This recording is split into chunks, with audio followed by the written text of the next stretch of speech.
Light-skinned nigga with wavy hair. She be acting like Drake, taking niggas' girls, but instead you getting your girl took cause you want to be a thug. The wise words from Laker legend Kwame Brown.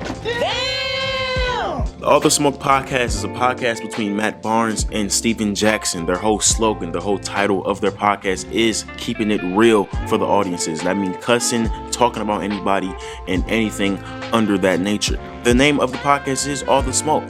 Correct. But in Kwame's words, they only want some of the smoke. How the fuck you want all the smoke and you ain't never invite the nigga you talking about? Seem like you want some of the goddamn smoke. Change your podcast. The new podcast is these niggas want some of the goddamn smoke. Cause I want all the smoke. Past decade, we've been talking about Kwame Brown as a bust, which he was, but at the end of the day, we don't know who he is as a man. Now, Kwame, I know I called you a bust. It's a fact. You probably know that too. Don't try to beat me up because I said facts. You know what I'm saying? He's coming at Matt Barnes and Stephen Jackson. You ain't learned nothing because you think you tough. A light-skinned nigga like you with slick-ass hair should be acting like Drake and taking niggas' girls. But no, you getting your girl too because you want to be a thug. He's coming at Stephan A. Smith. He even coming at Gilbert Arenas. Now, Stephan A. was talking crazy to him about a decade ago, and if I was Kwame Brown as well, I want my fade. I personally believe that Kwame Brown is hilarious, and he climbed my all-time list in NBA rankings. He went from about 3,000 to about 296 just off 10 minutes of him going live on Instagram. Ladies and gentlemen, welcome to the HoopDini basketball channel. Get your popcorn and enjoy.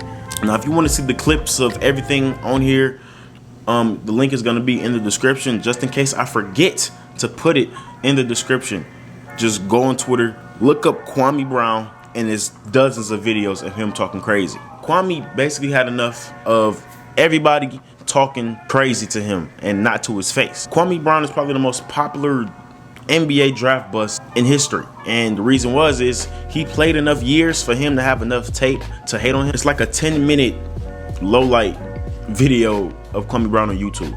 Darko Milicic doesn't have that much material.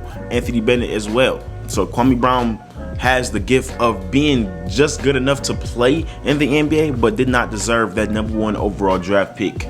And therefore comes the jokes. And a lot of people don't really like Kwame Brown going on IG Live and literally going crazy on former, current NBA players, NBA analysts, but I fucks with it. They have been ragging on this dude's name a while. You really can't control a man into how he reacts to a situation that he didn't cause. He's just defending his name. And it's not even basketball no more. He's talking to these people like men. Now, I don't know what exactly started it. They was basically on the All the Smoke podcast ragging on Kwame Brown. It's not the first time they did this. Gilbert Arenas did it as well on his own podcast, and we all know Stephan A. Smith for having that viral rant of Kwame Brown. I just want y'all to know, if I was 7 feet and guys smaller than me talking shit to me on the internet, it's gonna be a problem. Now, that was all the funny stuff. He said a lot of funny things in that live. He called people out their name. He called Matt Barnes Becky with the good hair. He called Stephen Jackson a wannabe thug. Stephan A. Smith, his hairline. Gilbert Arenas, he's a coon for the white boys. He said it all. But he also said some gems in there that I want to come to light. He spoke in a place of anger, but he did say some real shit in that live. He also said y'all call him a bust, but at the end of the day, I put my mama on a golf course at 18. Cause you talking about a nigga that told his mama at 5 years motherfucking old, nigga, that he was gonna buy her a house, and he did it at 18. Every black kid should be a bust then, nigga. I put my mama on a golf course at 18. That's some real shit. Now, if you grew up in the hood or grew up around poverty anywhere, the main goal was to get people who took care of you out of that same situation. And Kwame Brown was blessed with the God-given abilities of height, strength, and basketball skills. Barely. Just enough for him to get that contract, that second contract, just to put his mama out the hood where she from. He basically said that he sacrificed at a young age. Most people don't really sacrifice for other people until later in life. He did that at 14. While other people was on the streets, gang banging, shooting, selling drugs, everything like that, Kwame Brown was in the gym. And that's dedication. No matter how good he was in the league, he couldn't get to the league without putting them extra hours in. I don't care how big, how gifted you are as a physical man. You're not getting to the NBA based off that at all, unless you 7'7" mixed with Zion Williamson. He's basically calling Steven Jackson, Matt Barnes hypocrites because in the same light, they did the same thing as well. They wasn't on the streets toting iron. Now, I don't know these guys personally. You know what I'm saying? I don't want to get anybody caught up. I ain't no fed, but they both had to make conscious decisions into, okay, let me get out the street. Let me harness my skills as an NBA player so I can get that $1 million contract, that $10 million contract. That's what it's all about. It's not really about the hood you from. You know what I'm saying? So they want to say they real and they authentic and they'll do this, do that. But you made the same sacrifice Kwame made. Y'all just had better success with it because the NBA is tricky.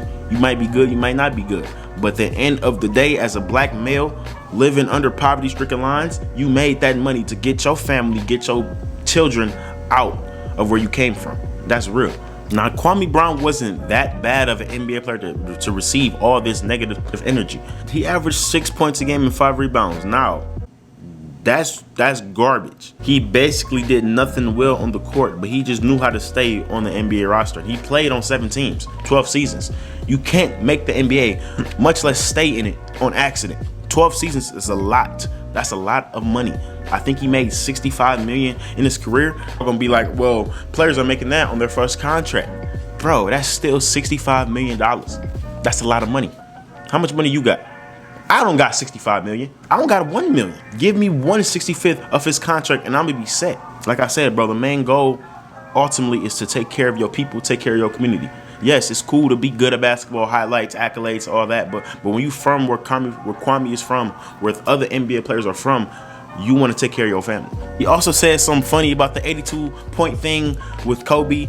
Everybody always rag on Kwame because Kwame had 1 point in that game. Kobe had 81.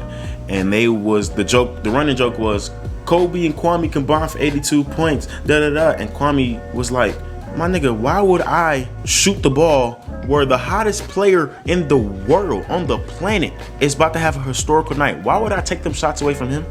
Are you out your mind? That's being a team player, Kwame Brown.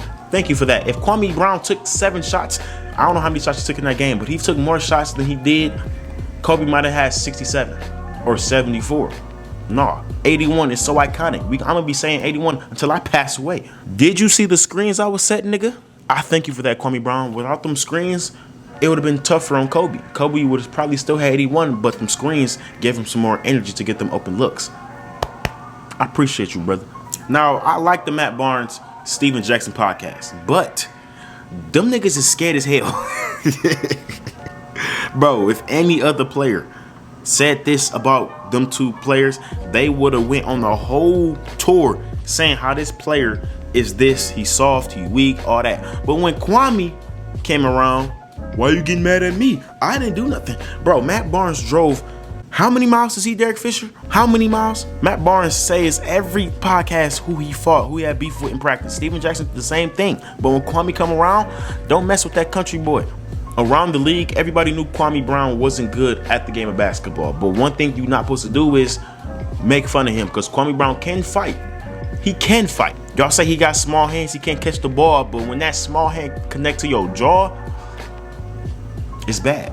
This man said, I don't want to fight. He want to have a mutual combat. Who the fuck says combat when they want to fight? I'm not fighting nobody who says that. But real talk, think about how many times he's been talking about over the year. Like, we use Kwame Brown's name as a crutch into being a bust. He's the worst bust than Kwame Brown. He's the worst bust than da-da-da. Knowing damn well it's way worse bust in the league than Kwame Brown. You can ask your grandma on the street who Kwame Brown is, who he's known for, and it's a bad thing. I would do the same thing. I'd probably even get crazier. But this was a funny ass video to make. I wasn't gonna make this video because it's not basketball. It's about basketball, but it's not really no analyst, nothing I'm discussing, no predictions, nothing like that. It's not no current event. It's really a side story that I want to make a video about, because sometimes you need these type of videos on your channel. You know what I'm saying? This might get 100,000 views. That would be crazy. Speak it into existence. But congratulations to everybody who graduated high school, college, undergrad, anything like that, nursing school, trading school. Keep going, bro. You're gonna get what got coming for you, bro. You are just touching the iceberg. You know what I'm saying? Can't wait for the playoffs tomorrow. Warriors versus Lakers. I predict LeBron has 65 points. Steph Curry that had 17. That's how it's gonna go because we the Lakers. Yeah, man. Appreciate y'all boys. Stay positive. Drink water. Meditate. Stay grounded. Don't judge, and take care of yourself and enjoy the little moments, because that's what life is. You know what I'm saying? But that'll be all for this video, bro. Make sure you like and subscribe, bro. I'm out, man. Peace.